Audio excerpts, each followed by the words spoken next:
Marco, Sean, I saw you in a shirt the other day. in a shirt In a shirt, was and the on the back same it one, the had black one that I it was a usually. black one, and it had all of your ingredients printed on the back, what all the things you're made of. And I won't disclose all the things that are inside you, but let's just say there's probably some Wait, you're wine. talking about the ingredient of what the shirt was made of, or what I am made of? Because that's kind I of think it was worrying. I think it was what you were made of, but Oh my that's God. Okay, I don't want to know. yeah. No, we won't go there. There's plenty of wine anyway. But no, I think if you do look at the shirt though, interestingly enough, you might care about what you put on your back and how it feels and if it's leaving any residue. I used to buy shirts that were from Hawaii and they were made in the red mud from Hawaii, and I had an unnatural tan after wearing, wearing those shirts. Granted, they disclosed what were in them, but I didn't care. But the point is, sometimes you don't know what's in them, and you may not see the residue that's being left behind, and that lack of transparency can put you at risk if you're not See, aware of you it. went with the T-shirts. I would have Uh, gone, being Italian, I would have gone with food, the but food side, I love but food it's too. still like a pretty wide approach to cybersecurity, which was we're talking about here, right? I know Is that where you're people trying to go? people are trying to figure out what the heck I'm talking about.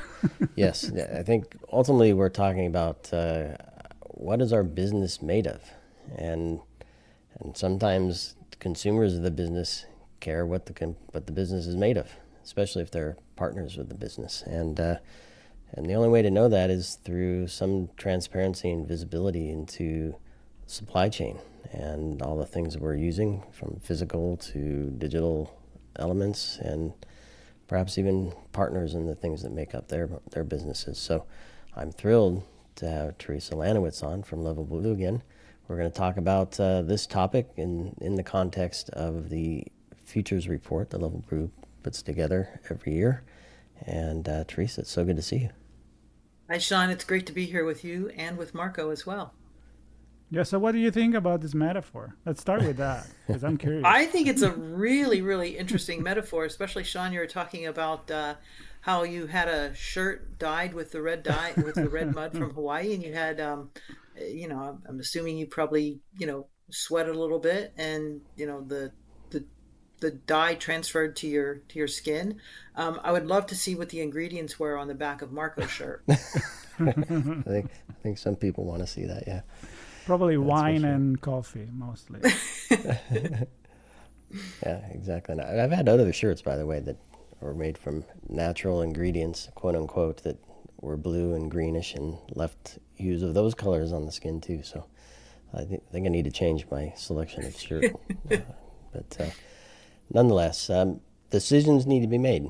Sometimes you care, sometimes you don't. As a business, oftentimes we don't have the luxury of not caring. We're told we have to care, either by a government entity or our customers or our partners. And yes, we're going to get into what that looks like because it can be pretty challenging. And I know the U.S. government's trying to help with some of that with the CMMC, and I think Europe has probably a better handle on transparency and visibility in this space. But doesn't mean it's easy just because people are thinking about it. But Theresa, quickly, for those who haven't met you, have a quick moment to share a few words about who you are, what you're up to at Level Blue these days, and then we'll get into the futures report and a nice overview of that as well. Absolutely. So my name is Theresa Lanowitz, and I'm Chief Evangelist with LevelBlue. And one of the things that I do at LevelBlue is I lead our thought leadership and research program. And every year we publish, as you mentioned, the Futures Report. The Futures Report is our flagship product or our flagship piece of thought leadership research that comes out every year. And what we do then over the course of the year is we take all of that data that we collect for the Futures Report and create these smaller, more focused types of research reports that you see come out. And also, for those of your listeners who may not be familiar with Level Blue, our real goal is to simplify cybersecurity. And we're on a mission to be a strategic extension of your team, and we do that in three ways. First, we help you to protect your security investment through managed security services. Number two, we help you to be able to predict your business intelligence through our cybersecurity consulting services. And number three, We really help you to be able to foster innovation and mitigate risk through our threat intelligence team. Yeah, and it's an interesting balance between those last two, right? Managing risk and driving innovation, because one potentially could drive the other up. So the more you Right, and innovate, the that's more where everybody exposure you wants to go, introduce. right? I mean, Yeah.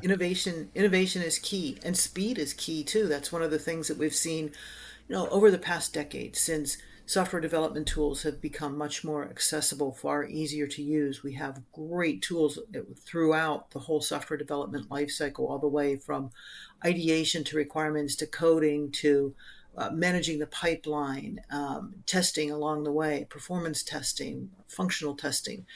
Security tools are incredible. So everything has gotten so much better in terms of the tooling that we use.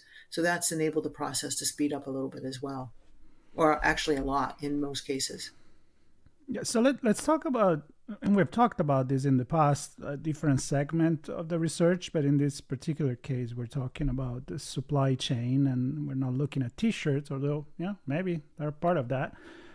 Why is becoming so important for, of course, everybody to have access to the transparency related to knowing where the software come from and how the company operates, what the security level is, and if there is something in particular that stuck to you in terms of numbers that came out from this report?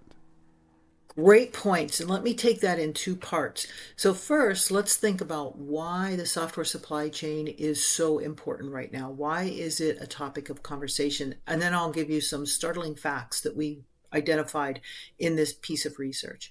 So, if we take a look at the zeitgeist of 2025, we have major US financial corporations calling on their third party software suppliers to say, let's value security over features, over speed to market. So let's make sure that we're leading with this security first mindset. So that's the first thing.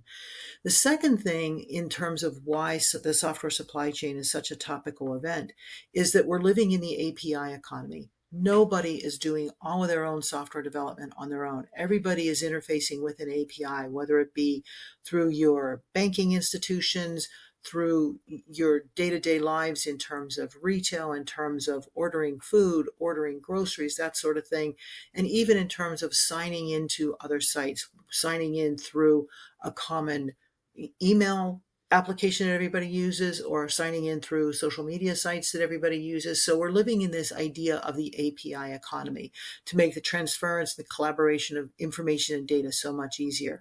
And then the third big thing is, I mentioned that nobody is building software all on their own. So you think about where you're getting your software that is running your business. Some of it, you may be getting snippets of code from open source repositories. You may be working with a trusted third-party advisor that you've worked with for years inside of your organization, and they're developing software for you.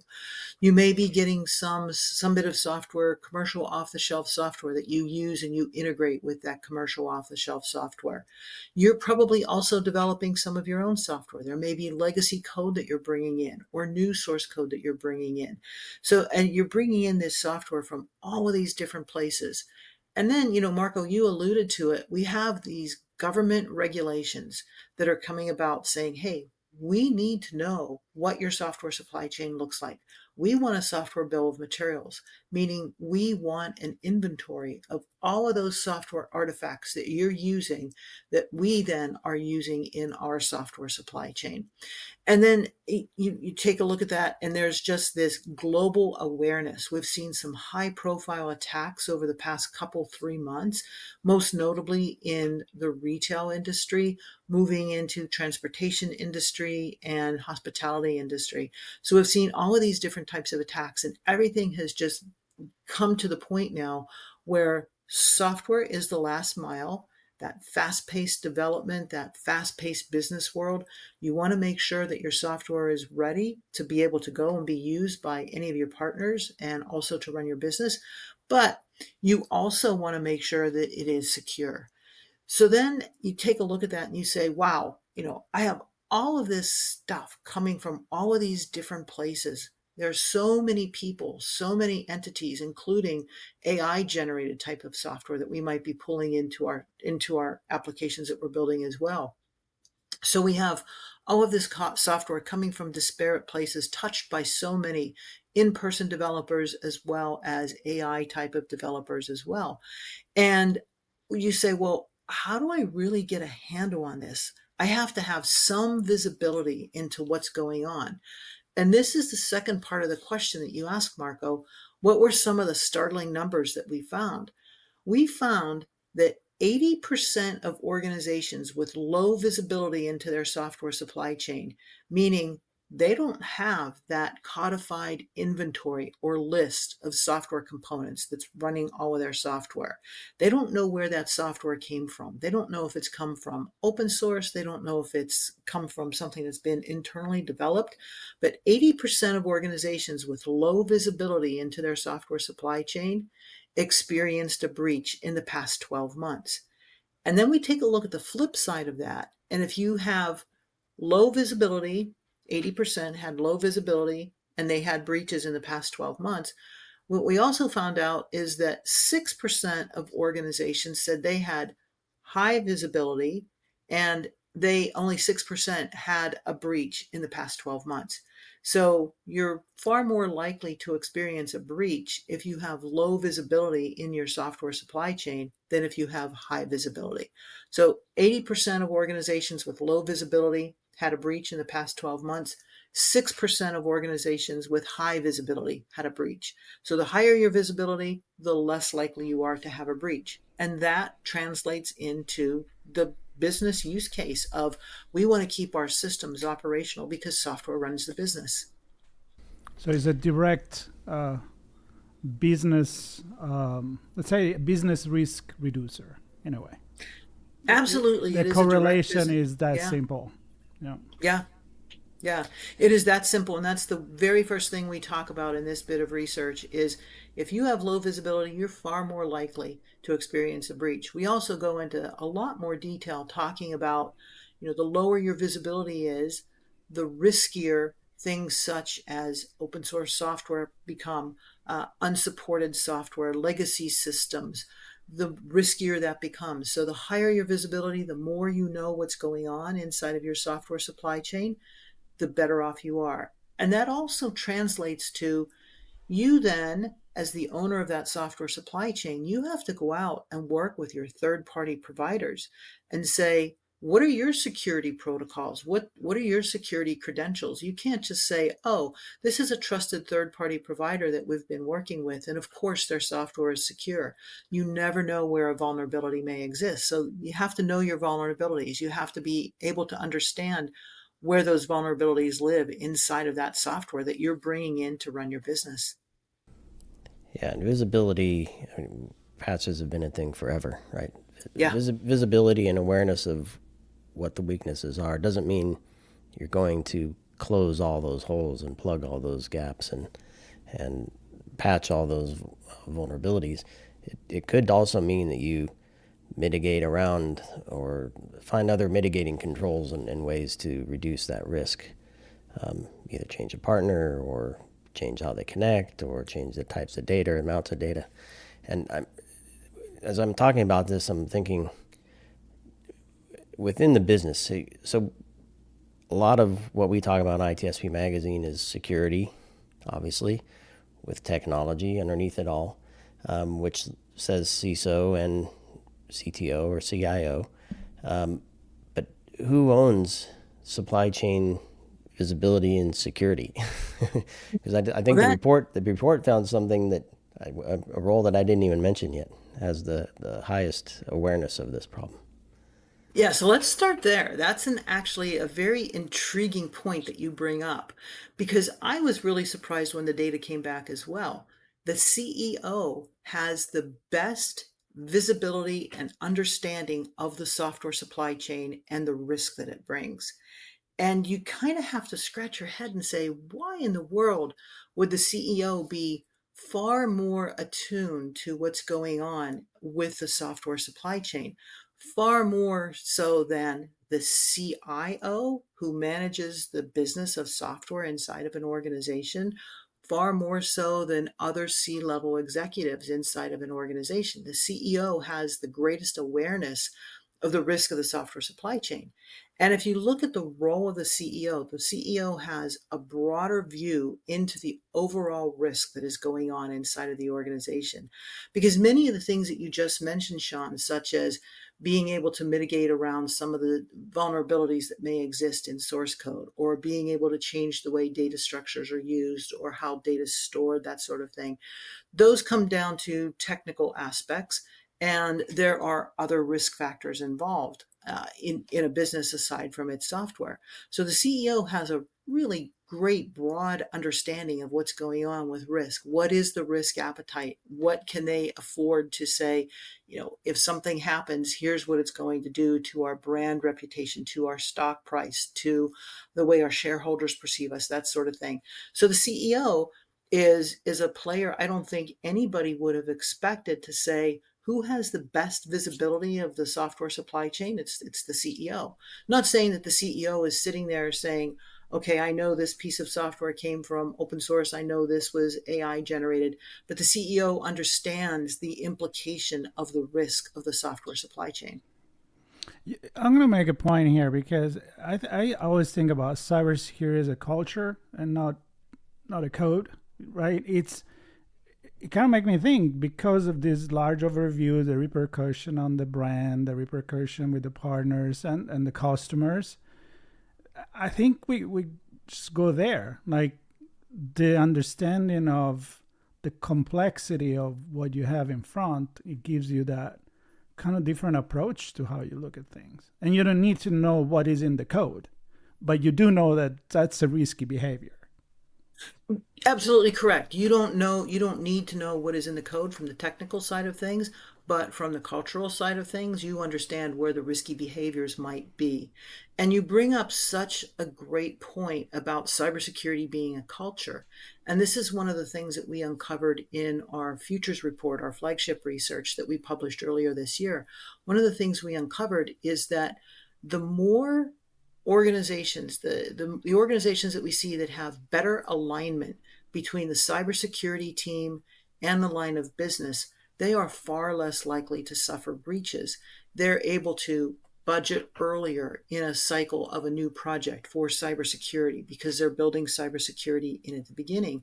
And this is one of the things that we're seeing organizations, especially in financial services, call for, saying you need to build security in from the beginning. It's not an afterthought. You can't wait until you suffer a breach to start to think about cybersecurity. So the more you're aligned, the more the cybersecurity team is aligned with the line of business, the better communication the cybersecurity team has and understands the critical few objectives of the business every year. They know what the business is prioritizing.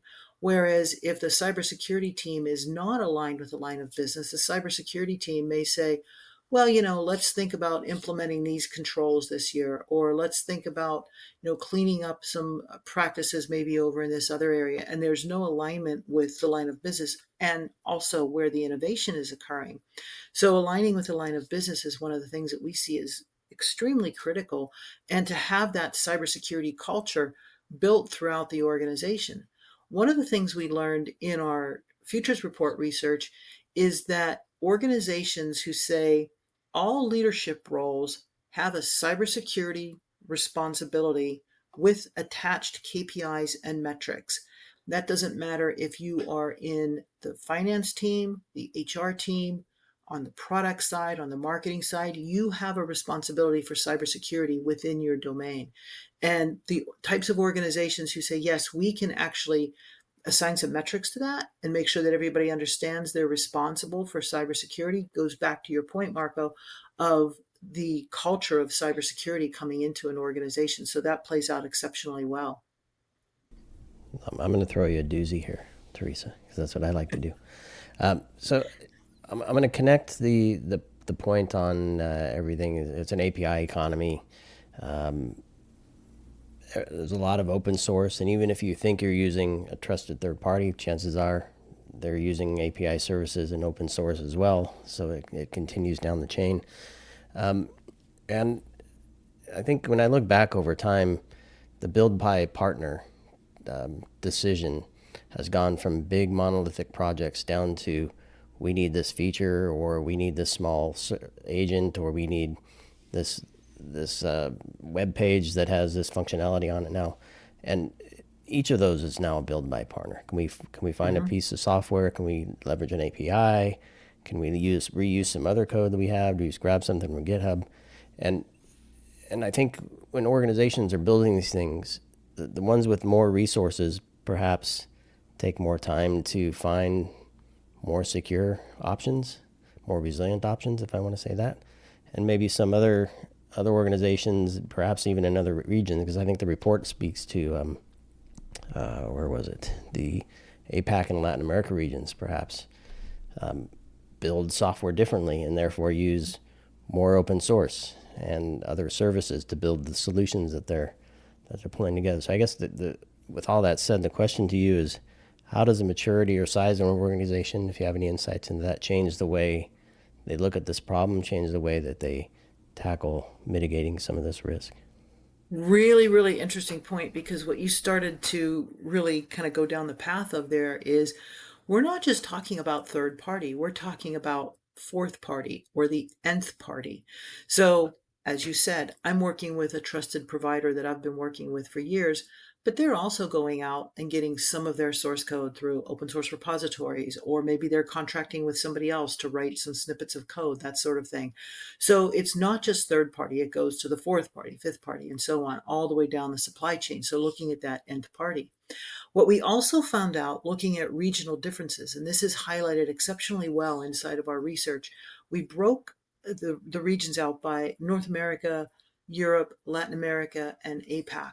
And what we found is that across the world, and this is one of the things that's quite shocking, is that across the world, software supply chain has very low visibility. So it's something that every region of the world can actually take advantage of and say, we need to be better on the software supply chain. We need to really start working with our third party suppliers, understanding what's in our source code, that sort of thing.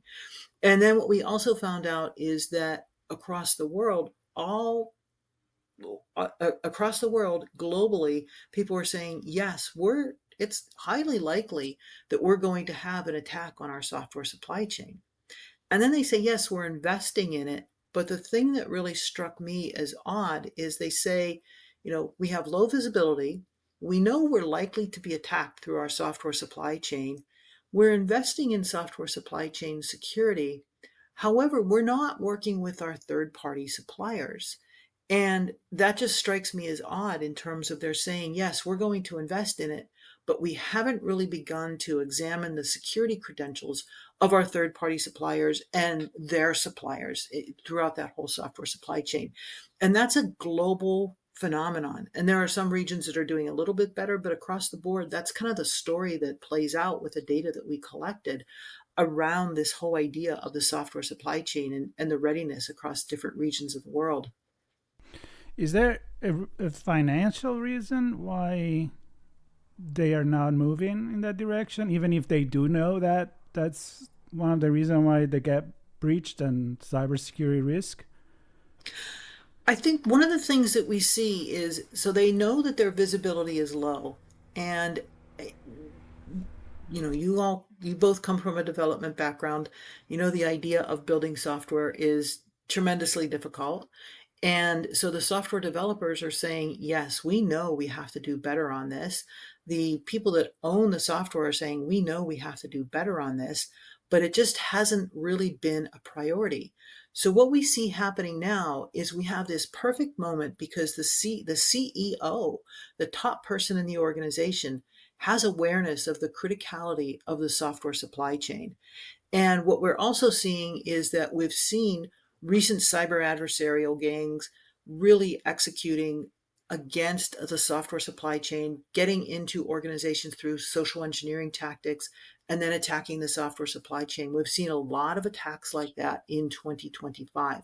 So there's this perfect moment now for organizations to really rally around this need to secure the software supply chain, because the CEO is saying, yes, I understand this as a risk, and we see these attacks coming. So to be proactive and to be able to defend your organization against software supply chain attacks, the investment is happening. Around the world, people are saying, yes, the investment is happening, but they haven't necessarily figured out the right way to go out. And this is at a large scale. They haven't necessarily figured out the right way to go out and figure out through their third party suppliers and their fourth party suppliers and so on, what the software credentials are, how organizations are really making sure that inside their own organization, those third party suppliers are building with a security first mindset. And this is the opportunity that's out there for companies of every type right now. And I may be wrong, but I'm thinking also technology is probably helping more now. AI, data in general, and information sharing. Because if one company look into one supplier, then and there is information sharing, that supplier is kind of vetted for other companies as well. So it's almost like it needs to reach that tipping point. That maybe that's why now you say is the right time to do it. Yes, it's the ability to be able to assign confidence to that particular supplier, but also some of the technology that organizations are investing in when they say they want to do better in the software supply chain. They're looking at more threat detection and response. They're looking at exposure management, making sure that they're understanding where their vulnerabilities are in their source code. So that comes back to this idea of good software engineering practices. And I think one of the things we've seen over the past decade and a half is that we have defined speed to market being the quintessential event that we have to create every time we have new software coming out. Speed to market, because we can always go back and fix it. It's software. But now, because the adversaries are so determined, we're saying, we need to lead with a security first mindset. So I think we're, as I said, we're kind of at this perfect point right now where the CEOs are exceptionally aware of this. The software tooling is so good. Third-party suppliers are willing to work with the customers that they have, and there's a lot more in terms of popular APIs that organizations are running. So those companies that are selling the APIs, that are providing the APIs that are common, they have a higher standard, I think, that they're going to be held to as well. So the CEO's aware. There's some investment, I guess, suggesting that CIOs and CISOs are trying to figure out how to answer the CEO's questions around this. and, Yeah. and in there's some gap, right? Yeah. We know there's risk. We need to figure out how to describe it and quantify it for the CEO.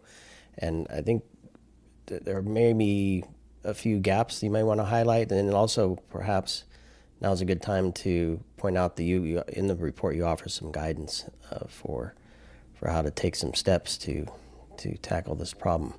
I don't know if there's one that you want to highlight there, or I'll just leave it open for you to maybe kind of share some thoughts on how to achieve what the CEO is asking. And that is a perfect sort of segue into how do we really recommend at the end of our research, how do we recommend that your software supply chain becomes more secure and you have more visibility into it? So take advantage, and this is, the cybersecurity teams out there, the software development teams out there, take advantage of the fact that the CEO understands the state of the software supply chain, understands that the software supply chain is a risk. So that's number one. Take advantage of the fact that the CEO understands this. Number two is know where your vulnerabilities are. And software is never going to be perfect. We know the vulnerabilities are going to continue to exist. Defects in software are going to continue to exist, but know where those vulnerabilities are and attach those to risk so you can understand which vulnerabilities you need to remediate right away versus which you can say, we can work around those. So, and then the third thing is really invest in this new modern types of technology, threat detection and response, exposure management, making sure that you have those technologies within your toolkit to be able to use effectively. And if you can't do those things yourself, work with a managed security service provider to be able to manage threat detection and response, manage your exposures, understand where your vulnerabilities exist, and through this technology. And then the fourth thing is to really work with those third-party suppliers that you're using. Make sure you're requesting verification and validation of their security credentials that they're using inside of their own software development. Understand where they're getting their source code from. Are they developing everything on their own, or are they going out and using yet again a third party, which becomes a fourth party to you? So those four things will really help you to be able to manage that software supply chain a little bit more effectively, give you some better insight, some better exposure to what's going on inside of your software supply chain, and deliver better business outcomes. On that last point, Theresa, on the business outcomes, because I'm sure the team at LevelBlue is having conversations with many CEOs across many different sectors and many parts of the world. Is there a story perhaps you can share where an organization really took charge and took a handle of this scenario of supply chain risk management and security, and Yeah, and the supply achieve chain better feeds outcomes? into Yeah. the supply chain feeds into everything you do. And as I mentioned at the beginning, LevelBlue, we provide managed security services, consulting services, as well as threat intelligence. And I can't name names, but we did have one of our clients who, they were super smart cybersecurity people, and they kept saying to their leadership, to their C-suite, we need to do a little bit better. We're only two people. We're running everything. What happens if, one of us is gone? What happens on the weekends? We need to make sure that our uh, our business is really much better protected. We're running all these different pieces of software. An adversary can come in any way they may, and sure enough, it fell. The C-suite said, "You guys are doing a tremendous job. It's not in the budget right now. Just keep on doing what you're doing. We've been safe so far." And sure enough, it was a long holiday weekend. And the two people who ran the cybersecurity team, they were out for the long weekend. They went home on a Friday night. Everything was secure. And, their network was only being guarded Monday through Friday, 9 to 5 or 8 to 5 when they were there. Weekends, after hours, it wasn't being guarded. And the adversaries know this. The adversaries are also looking for any type of hole that they can come into, known vulnerabilities that exist in open source software, commercial off-the-shelf software. The cyber adversary is looking for a way in to be able to live inside of your network, move laterally, take whatever they want. So they come in after being gone for a long weekend. They were off Saturday, Sunday, Monday. They come in on Tuesday morning, and sure enough, they have found out that they have been a victim of ransomware. So at that point, cybersecurity moved from being a technical issue to being a business requirement.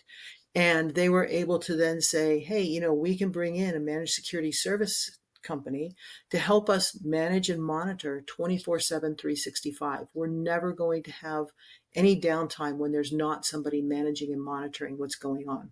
When there is some activity, when it looks as though some sort of adversary may be coming in to attack us, we're going to know because we're using LevelBlue to be able to manage this 24/7, 365. So, and it's unfortunate that in many cases, an incident such as that has to happen. But that goes back to the point that Marco made earlier, that cybersecurity is a culture. Cybersecurity is a business requirement. It's not a technical problem. It's a business requirement that everybody has to be a part of. And I want to add to that as my closing point is that maybe it's also a societal wake-up call, because as it goes from technical to the business, it also goes to society. I mean, we're looking at infrastructure, we're looking at medical, pandemic, if we want to go there. I mean, the food T-shirt that Sean was wearing, that normal shouldn't be wearing, but again, it's if you know where it comes from, then it can help prevent problem, not just in cybersecurity. So maybe on this we can kind of lead to have a different cultural, societal level as we are interacting with every part of the world, and there is no borders anymore when it comes to these kind of things. Right. And you talk about ingredients. You talk about the ingredients of Sean's t-shirt. You talk about the ingredients of food. This is why the SBOM, the software bill of materials, is so critically important for organizations to understand that codified list or inventory of every piece of software, all the artifacts that you're using to make up that application or that system that you're building. Yeah, and I'm inspired that the CEO has an understanding here Mm-hmm. of a Yeah. very, very technical element that clearly they recognize has a direct impact on the operational and business element. So Right. I'm You're inspired right. by It's a that. technical element, but it is a business element. It's Yep, business critical. yep, absolutely. Well, Teresa, it's always a fantastic chat with you. Always insightful and a lot of good advice here for organizations. I encourage everybody to read the Data Accelerator Software Supply Chain and Cybersecurity Report, part of the larger Futures Report series that LevelBlue puts together every year. We've had conversations about other sectors and other bits and pieces of the report as well as the full report, and appreciate you sharing these stories with us. And Teresa, it's always good. Thank you so much. Thanks so much, Sean. Thanks, Marco. Thank you. And everybody do stay tuned for more brand stories here. And be sure to connect with Teresa and the LevelBlue team. We'll include links to the Data Accelerator we spoke to today and the LevelBlue uh, Futures Report as well. And of course, you can check out the directory for LevelBlue on ITSP Magazine for more conversations and more assets and resources. And we'll see everybody on the next one.